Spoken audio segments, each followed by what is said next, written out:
रोहित, आज मैंने राधा को किसी के साथ बाइक पर जाते देखा था। तुम तो नहीं लग रहे थे। मैंने थोड़ा दूर से देखा था, लेकिन पक्का पता है कि तुम नहीं थे। यह बात सुनते ही रोहित गुस्से से भर गया। उसकी बहन श्वेता ने उसका गुस्सा बांप कर कहा, पति अगर सारे दिन घर में नहीं रहता तो इसका मतलब यह नहीं है कि भाभी किसी के भी साथ घूमेगी। मुझे तो लग रहा है कि यह आपका पड़ोसी राजू है, क्योंकि यह अक्सर आपके बहाने से घर आता है। रोहित ने सोच लिया कि आज वह राधा की खबर लेकर रहेगा। वह घर गया और राधा से बोला, तुम किस किस के साथ घूमती रहती हो? मुझे सब पता चल जाता है। राधा ने गुस्से में कहा कि रोहित, तुम मुझ पर शक कर रहे हो। रोहित ने तुरंत राधा के गाल पर थप्पड़ मारकर कहा, बहुत हो गया तुम्हारा झूठा। आज दीदी ने खुद तुम्हें बाइक पर किसी के साथ जाते देखा था। मैं तो ऑफिस में था, फिर तुम किसके साथ घूम रही थी? तुम्हारा तो इस शहर में मायका भी नहीं है।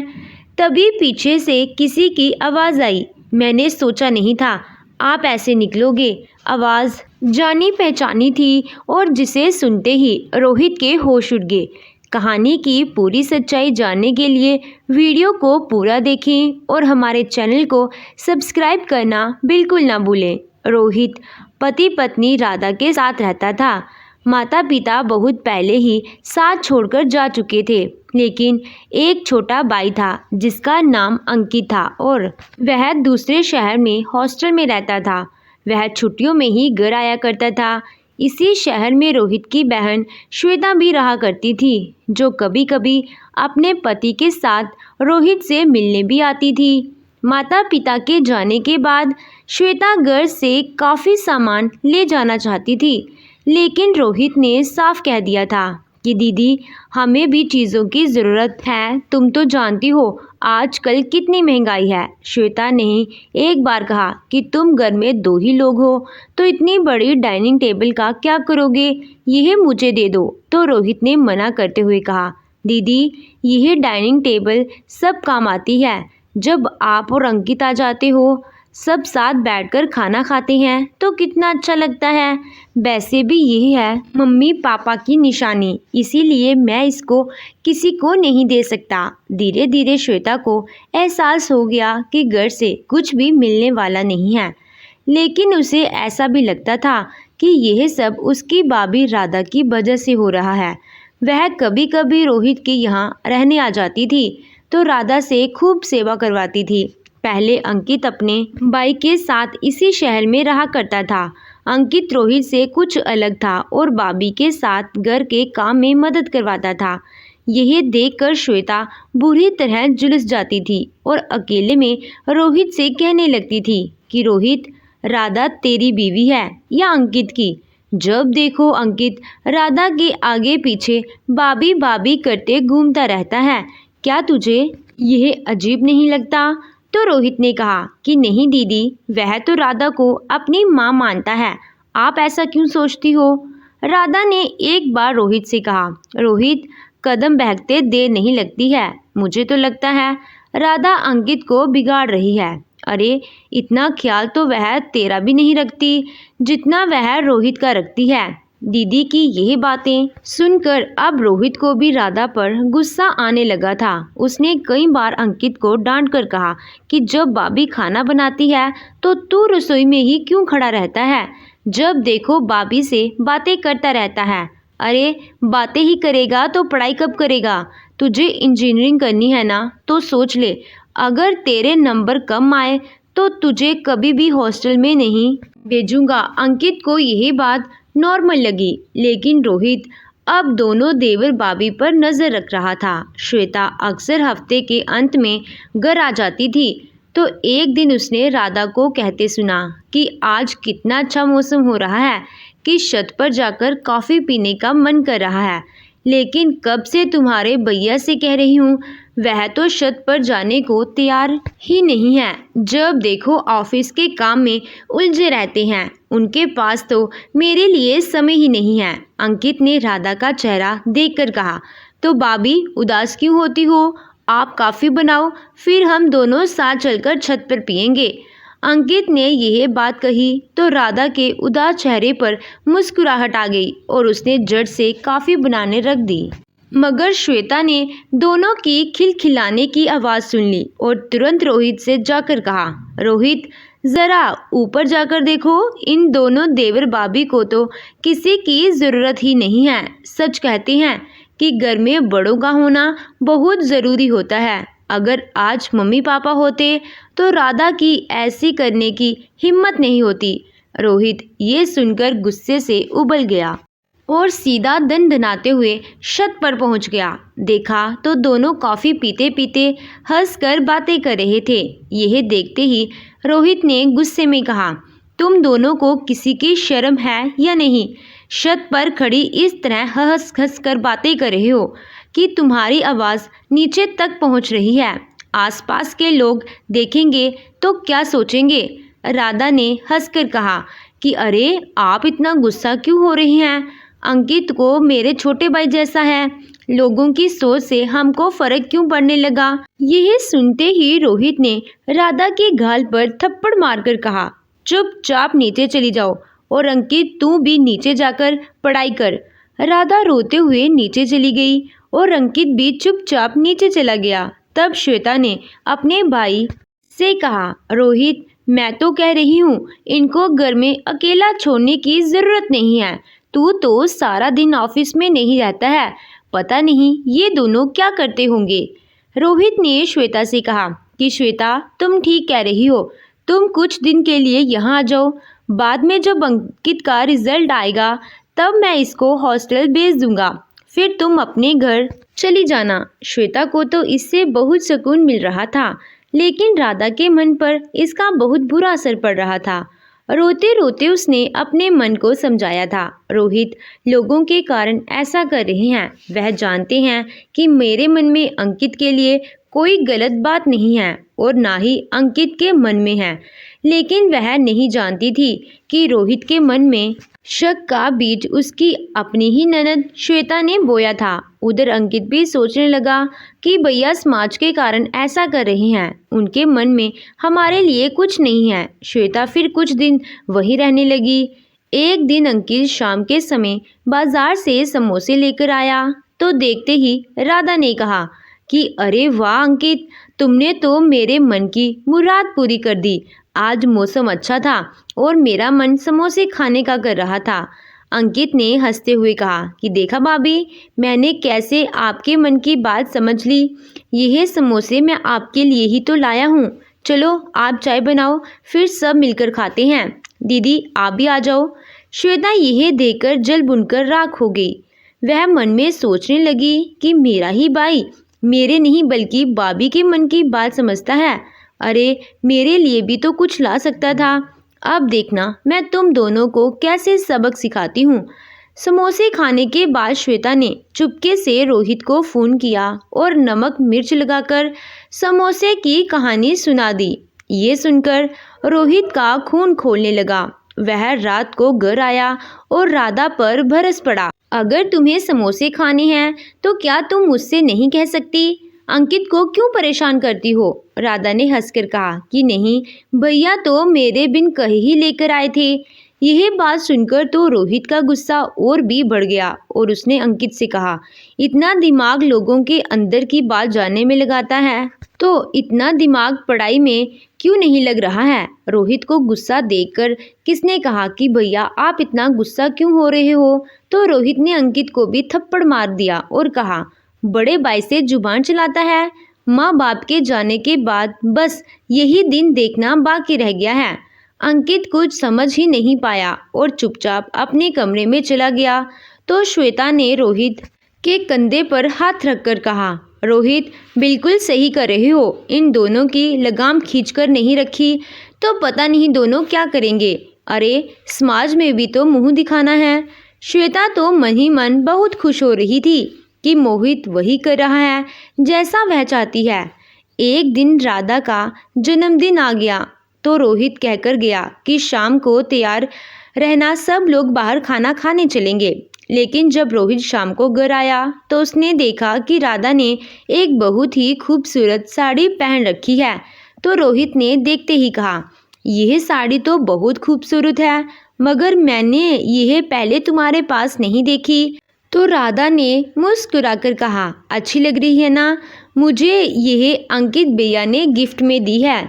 सुनते ही रोहित आग बबूला हो गया और श्वेता ने भी कहा, रोहित, तुमसे अच्छा गिफ्ट तो अंकित ही ले आया है, जिसमें राधा पूरी की पूरी सज गई है। अपनी बहन का यह ताना रोहित का गुस्सा और भी बढ़ा गया। रोहित ने राधा से गुस्से में कहा, तुम्हें साड़ी चाहिए थी तो मुझसे नहीं कह सकती थी? राधा ने डरते हुए कहा कि रोहित, मैंने यह भैया से लाने को नहीं कहा था, भैया यह खुद ही लेकर आए हैं। रोहित का गुस्सा देखकर अंकित भी डर गया। रोहित ने अंकित की तरफ देखा और गुस्से से कहा, अंकित, यह बता, तेरे पास इतने पैसे कहाँ से आ रहे हैं जो तू इतनी महंगी साड़ी लाया? तो अंकित ने कहा कि भैया, यह सेल से लेकर आया हूँ, मुझे तो काफ़ी सस्ती मिली है। इसके बाद रोहित ने गुस्से में अंकित से कहा कि आगे से तुम्हें राधा के लिए कुछ लाने की ज़रूरत नहीं है, यह सब अपनी बीवी के लिए करना। यह सुनते ही अंकित का मन फट गया और उसे अपने भाई पर गुस्सा आने लगा कि उसका भाई उस पर ही शक कर रहा है। श्वेता ने भी अंकित की तरफ देखकर कहा, अंकित, भाभी के इतना आगे पीछे घूमना ठीक नहीं है। तुम ये भी नहीं सोचते हो कि लोग क्या कहेंगे? तुम उसको अपनी माँ मानते हो, मगर दुनिया तो यह नहीं जानती है ना। यह सुनते ही अंकित भी वो चुप्पा रह गया। कुछ दिन अंकित इतना खामोश हो गया कि राधा को भी अजीब लगने लगा, लेकिन अब दोनों ही एक दूसरे से बात नहीं करते थे।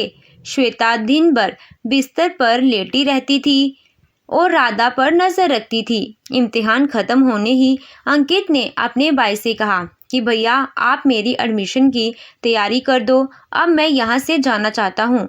रोहित ने भी कहा कि तेरा जाना ही ठीक है, मैं तेरा एडमिशन करवा देता हूँ और हॉस्टल का इंतज़ाम भी कर देता हूँ। रोहित ने जल्दी ही दूसरे शहर में अंकित का इंजीनियरिंग के लिए एडमिशन करवा दिया और वहीं हॉस्टल में रहने के लिए भेज दिया। अंकित के घर से जाने के बाद उसने एक लंबी गहरी सांस ली, लेकिन श्वेता को अभी चैन नहीं था। एक दिन वह घर आई तो पड़ोस के अनंत शर्मा जी घर आए तो राधा ने उन्हें बैठने को कह दिया, लेकिन यही बात श्वेता को बहुत बुरी लगी। उनके जाने के बाद श्वेता ने राधा से कहा कि राधा, तुमने उनको बैठने के लिए क्यों कहा जबकि भैया घर में नहीं है? तो राधा ने कहा कि दीदी, मैंने तो यूं ही कह दिया था, मुझे क्या पता था कि वह बैठ जाएंगे। श्वेता ने यही बात नमक मिर्च लगाकर रोहित से कही। रोहित, तुम्हारी बीवी ने तो एक को छोड़कर दूसरा फंसा लिया। मुझे लगता है राधा को बात करने के लिए कोई ना कोई चाहिए। रोहित माथा पकड़कर बैठ गया और सोचने लगा कि राधा को कैसे कंट्रोल करे। उस दिन घर आकर उसने बहुत हंगामा किया और राधा को मारा भी। राधा ने रोते रोते बहुत समझाने की कोशिश की। रोहित, मैंने उन्हें यूं ही बैठने के लिए कह दिया था, मुझे नहीं पता था कि वह सच में अंदर आ जाएंगे। तुम मुझ पर शक कर रहे हो, मैंने कोई गलती नहीं की है। रोहित ने राधा को उंगली दिखाते हुए कही, मैं तुम्हें आखिरी वार्निंग दे रहा हूँ। राधा, अगर अब से तुम्हारे बारे में कोई बात पता चली तो मैं तुम्हें घर से निकाल दूंगा। राधा रोती सुबकती रह गई, लेकिन रोहित ने उसकी किसी बात पर यकीन नहीं किया। श्वेता ने फ़ोन पर रोहित से कहा कि रोहित, जब अपनी ही बीवी गलत है तो दूसरों पर क्यों इल्ज़ाम लगाना? मैं तो डर के मारे राधा को अपने घर भी नहीं बुलाती हूँ, इसका क्या पता कहाँ डोरे डाल दे। रोहित का मन ऐसी बातों को सुनकर और भी विचलित हो जाता था। जैसे जैसे दिन गुजर रहे थे, उसका भरोसा राधा पर से उठता जा रहा था और इसकी जिम्मेदार श्वेता थी। एक दिन श्वेता ने राधा को बाजार में किसी की बाइक पर बैठकर जाते देखा और झट से रोहित को फ़ोन कर दिया। रोहित, आज मैंने राधा को किसी के साथ बाइक पर जाते देखा था, वह लड़का तुम तो नहीं लग रहे थे। मैंने थोड़ा दूर से देखा था, लेकिन पक्का पता है कि तुम नहीं थे। यह बात सुनते ही रोहित गुस्से से भर गया। उसकी बहन श्वेता ने उसका गुस्सा बांप कर कहा, पति अगर सारे दिन घर में नहीं रहता तो इसका मतलब ये नहीं है कि भाभी किसी के भी साथ घूमेगी। मुझे तो लग रहा है कि यह आपका पड़ोसी आनंद है, क्योंकि यह अक्सर आपके बहाने से घर आता है। रोहित ने सोच लिया कि आज वह राधा की खबर लेकर रहेगा। वह घर गया और राधा से बोला, तुम किस किस के साथ घूमती रहती हो, मुझे सब पता है। राधा ने गुस्से में कहा कि रोहित, तुम मुझ पर शक कर रहे हो। रोहित ने तुरंत राधा के गाल पर थप्पड़ मारकर कहा, बहुत हो गया तुम्हारा झूठा। आज दीदी ने खुद तुम्हें बाइक पर किसी के साथ जाते देखा था। मैं तो ऑफिस में था, फिर तुम किसके साथ घूम रही थी? तुम्हारा तो इस शहर में मायका भी नहीं है। तभी पीछे से किसी की आवाज़ आई। मैंने सोचा नहीं था आप ऐसे निकलोगे। यह अंकित की आवाज़ थी। उसको देखकर रोहित हक्का बक्का रह गया। अंकित के साथ श्वेता भी आई थी और श्वेता भी दोनों भाइयों की शक्ल देखने लगी। रोहित ने तुरंत अपने भाई से कहा कि अंकित, तू अचानक कैसे आ गया? तूने कोई फ़ोन भी नहीं किया। तुझे नहीं पता यह आज किसी के साथ घूम रही थी और मुझे श्वेता ने ही फ़ोन करके बताया। यह सुनकर अंकित की मुट्ठियां गुस्से से बिछ गई। अंकित ने रोहित से कहा कि भैया, मैं आपको सरप्राइज़ देने के लिए आया था, लेकिन क्या पता था आप ही मुझे सरप्राइज़ दे दोगे, और ख़ासकर मेरी दीदी।